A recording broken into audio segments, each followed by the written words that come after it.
Hello friends, അപ്പം ഞങ്ങൾ ഇതിനു മുമ്പ് 2 വീഡിയോസ് ഇട്ടിട്ടുണ്ടായിരുന്നു കേട്ടോ.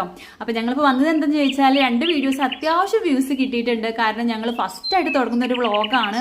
ഒരിക്കലും പ്രതീക്ഷിച്ചിട്ടില്ല അത്യാവശ്യം വ്യൂസ് കിട്ടും എന്നൊക്കെ. പക്ഷേ അത് 2-3 പേര് കമൻറ്റ് ഇട്ടിട്ടുണ്ടായിരുന്നു, എന്താ വീടും പരിസരവും വൃത്തിയാക്കാത്തത്, ആൾതാമസമുള്ള വീടല്ലേ, വൃത്തിയായി സൂക്ഷിച്ചുകൂടെന്നൊക്കെ ചോദിച്ചിട്ട്. അപ്പോൾ അതിനുള്ള മറുപടി ആയിട്ട് ഞങ്ങളിപ്പോൾ വന്നിട്ടുള്ളത് ഈ അവിടെ ഉണ്ട് ഒരാൾ കാട് വെട്ടിക്കൊണ്ടിരിക്കുന്നത് ഇന്നൂസാണ് കേട്ടോ. അപ്പോൾ എന്താ ചോദിച്ചാൽ ഞങ്ങൾ ഈ വീട്ടിൽ നിന്ന് താമസം 3 വർഷത്തിന് ശേഷമാണ് ഞങ്ങളിപ്പോൾ ഈ വീട്ടിലോട്ട് വന്നിട്ടുള്ളത്. അപ്പോൾ ആ ഒരു 3 വർഷത്തിന് ശേഷം വന്ന ഒരു കോലാണ് ഇത് കാണുന്നത്. കാരണം വീടിൻ്റെ ഉയരത്തിൽ പുല്ല് മുളച്ചിട്ടുണ്ടായിരുന്നു. ആകെ അത് ഞാനും മോളും കൂടെ വൃത്തിയാക്കിയിട്ട് ഇട്ടതാണ് കേട്ടോ. കാരണം ഞങ്ങൾക്കൊക്കെ കൂടെ ഒരുമിച്ച് ചെയ്യാൻ കഴിയില്ലല്ലോ ഫ്രണ്ട്സ്. അപ്പം നമ്മൾ കുറേശ്ശായിട്ട് ചെയ്യുന്നുണ്ട്. ഇപ്പോൾ ഇവിടെ മോള് കാട് വെട്ടിക്കൊണ്ടിരിക്കുകയാണ്. എല്ലായിടത്തും മുഴുവനായിട്ട് കാടായിരുന്നു. അപ്പോൾ എല്ലാവരും ഞങ്ങളെ ഈ ഒരു ചാനൽ സപ്പോർട്ട് ചെയ്യണം, സബ്സ്ക്രൈബ് ചെയ്യണം, ഷെയർ ചെയ്യണം, കമൻറ്റ്, നിങ്ങളുടെ അഭിപ്രായമൊക്കെ കമൻറ്റ് ചെയ്യണം കേട്ടോ. അപ്പോൾ നിങ്ങൾ